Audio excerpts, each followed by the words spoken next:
Alright guys, so let's look at this question. You have y by 3 is equal to minus 7 by 2x and y is equal to ax squared plus 12.25. In the above system of equations, above a is a constant, which is fair.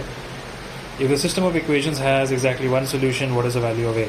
Right, so essentially what that means is you want the value of a to be such that this obviously is,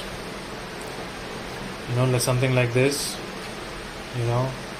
and this is a line. So if there's going to be only one solution, it's got to be something like this, like there's only one piece of intersection. Did I draw that right? Let's say it goes like this, it goes like this, right? So something like that. Actually, a better example would have been something like this, and this line going like this, and this diverging as we go along, right? So it intersects only in one place. Now I kind of just spent about 15-20 minutes trying to figure out if there can be a better solution than the one advised here.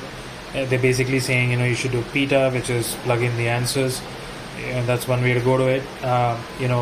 And I think that seems like, at least in this question, that seems like the only way to go about it, because I tried substituting my the usual substitution method that I have of substituting this linear equation into this quadratic equation and try and see if I can kind of arrive at a solution. It gives me 21 by 2x, because I take 3 here, so y is equal to minus 21 by 2x is equal to ax squared plus 12.25. I'm left with an equation which is 21 by 2x plus 12.25 is equal to 0.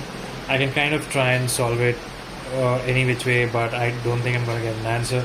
So the only way to you to go about it is to substitute the answers and arrive at an equation where the value of a wherein it only gives you a single solution for these two systems of equation.